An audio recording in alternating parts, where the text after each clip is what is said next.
আমার চ্যানেলে তোমাদের সকলকে স্বাগত। আজ আমরা ক্লাস 3 রায়ান মার্টিন প্রশ্নবিচিত্র থেকে অঙ্কের দ্বিতীয় পর্যায়ক্রমিক মূল্যায়নের 7 নম্বর স্কুল সলভ করব।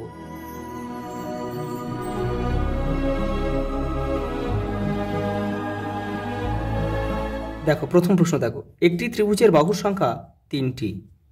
দেখো 13কে 2 দিয়ে ভাগ করলে ভাগশেষ থাকে কত? দেখো 1। যোগের সংক্ষিপ্ত রূপ হলো গুণ। দেখো 50 টাকায় দেখো কটি 5 টাকার নোট বা কয়েন পাওয়া যায়? তাহলে 5 10 50, 10, তাহলে 10টি হবে। পরেরটা দেখো, এই চিত্রটির নাম কি? এটা হয় আয়তক্ষেত্র। কারণ কি? দেখো দুটো বাহু বড়, দুটো বাহু ছোট, এটা আয়তক্ষেত্র। পরেরটা দেখো, কোনো সংখ্যাকে 7 দিয়ে ভাগ করলে ভাগশেষ হতে পারে দেখো 7-এর কম হবে। তাহলে 7-এর কম এখানে কি আছে? 5 আছে। তাহলে এটাই উত্তর হবে। দেখো জোড় সংখ্যার এককের ঘরে অঙ্ক হবে, এখানে দেখো অপশনের মধ্যে এই 8 আছে, হয় কত? 0 2 4 6 8। 2 দ্বারা বিভাজ্য সংখ্যাটি হলো, দেখো যে সংখ্যা 0 আছে, দেখো এই 0, এটা হবে। দেখো জোড় সংখ্যা আর বিজোড় সংখ্যা যদি আমরা যোগ করা হয় তাহলে সর্বদা কিন্তু বিজোড় সংখ্যাই হয়। দেখে নাও, দেখো একটা 4 যোগ করলাম আমরা জোড় সংখ্যা, একটা বিজোড় সংখ্যা 3 নিলাম, দেখো যোগফল 7, সেটা কি? বিজোড় সংখ্যা। দেখো বিয়োগের সংক্ষিপ্ত পদ্ধতি হচ্ছে কি বলো তো? ভাগ। পরেরটা দেখো 10 বার 10কে যোগ করলে হয় 100, 10 10 100। দেখো এই চিত্রটি বাহু সংখ্যা কত হলো? 1 2 3 4 5, 5টি। পরেরটা দেখো, দেখো এখানে কত বসালে তার সেই সংখ্যাকে 8 দিয়ে ভাগ করলে 25 হবে। তাহলে 25 সঙ্গে 8 আমরা গুণ করব। তাহলে 8 25 কত হলো? তো 200।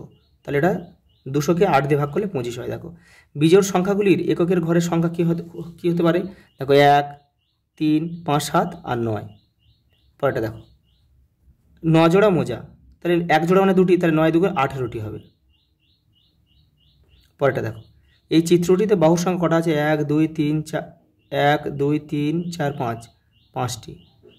পরেরটা দেখো জোড় সংখ্যার সঙ্গে কত যোগ করলে বিজোড় সংখ্যা পাওয়া যায়? 1 যোগ করলে বিজোড় সংখ্যা পাওয়া যায়। বিন্যাস দেখে শেষের চিত্রটি লেখো। দেখো এখানে 3টে বক্স আছে, তাহলে এখানে আগে 3টে বক্স করে নাও। দেখো এবারে এইগুলো দেখো কীভাবে ঘুরছে। দেখো এটা প্রথমে মাথায় আছে, তারপর ডান দিকে সরলো, তারপর আবার নিচে আসলো, এবার তাহলে পরেরটা এই বাম দিকে চলে যাবে। পরেরটা দেখো এই চিত্রটিতে বাহুর সংখ্যা কতগুলো আছে? দেখো 1 2 3, 1 2 3, মানে 6টা আছে টোটাল, 6টি। দেখো ভাগশেষ ভাজকের থেকে ছোট হয়। দেখো ভাজ্য মানে কি? ভাজক গুণ ভাগফল যোগ ভাগশেষ।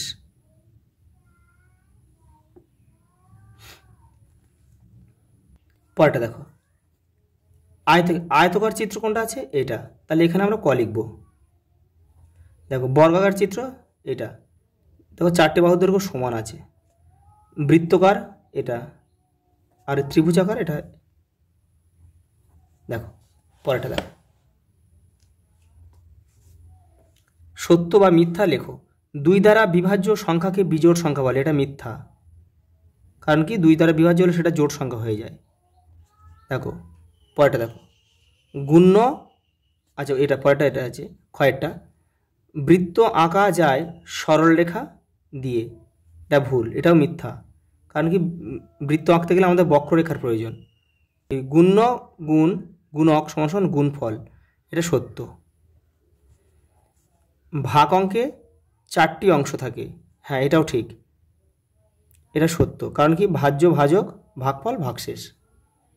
পরেরটা দেখো 5এটা বলে গুণ করো। দেখো এই গুণটা এখানে করে দিয়েছি, 810। ভাগ করে ভাজ্য ভাজক ভাগফল ভাগশেষ লেখো।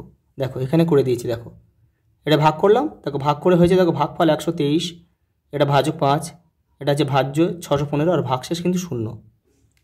পরেরটা দেখো 261 3 দিয়ে বিভাজ্য কিনা দেখাও।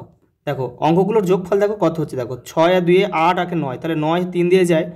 তাহলে কোনো সংখ্যার অঙ্কগুলোর সমষ্টি যদি 3 দ্বারা বিভাজ্য হয় তাহলে সংখ্যাটা অবশ্যই 3 দ্বারা বিভাজ্য হবে, তাহলে এটা হবে বিভাজ্য।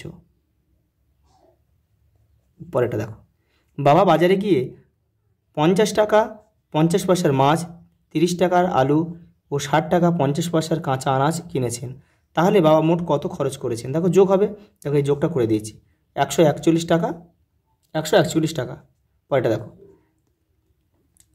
812টি মাছ 8টি বাক্সে সমান সংখ্যায় রাখলে প্রতিটি বাক্সে কতগুলো মাছ থাকবে? কতগুলো মাছ বাক্সের বাইরে থাকবে দেখে নাও। এই যে দেখো, এটা ভাগ করতে হবে, দেখো ভাগ করেছি, ভাগ করতে দেখো 101 হয়েছে, আর আমাদের ভাগশেষ কত হয়েছে? 4, অর্থাৎ 4টি মাছ কিন্তু বাক্সের বাইরে থাকবে। পরেরটা দেখো, বৃক্ষরোপণ অনুষ্ঠানে 365টি চারা গাছ বিদ্যালয়ে আনা হয়েছে।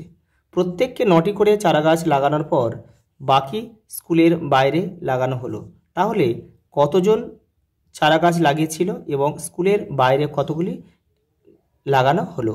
দেখো এটা ভাগ হবে, দেখে নাও। এই যে এটা 9 দিয়ে ভাগ করলাম, দেখো হলো কত? 40। প্রথমে দেখো 4 লম 36 মিলে গেল। এবার দেখো এই যখন মিলে যাবে, মিলে যাওয়ার পরের সংখ্যাটা যদি এই ভাজকের থেকে ছোট হয় তাহলে কিন্তু শূন্য খাওয়াতেই একটা হবে, নাহলে হবে না। দেখো তাহলে আমাদের হয়ে গেল কত? 40 জন হচ্ছে আমাদের চারা গাছ লাগিয়েছে, আর এই 5 অবশিষ্ট, অর্থাৎ 5টি গাছ বাগানে স্কুলের বাইরে বসাতে হবে। লাস্ট অঙ্ক দেখো, এক ঘুড়ি বিক্রেতা 148টি ঘুড়ি বিক্রি করেছেন। প্রতিটি ঘুড়ির দাম 6 টাকা হলে তিনি মোট কত টাকা পেয়েছেন? দেখো তাহলে এটা গুণ হবে, দেখো সিম্পল গুণ হবে এটা। এই যে দেখো 6 দিয়ে 148কে গুণ করলাম, দেখো 888 উত্তর। আজ এই পর্যন্ত, দেখা হবে পরের ভিডিওতে।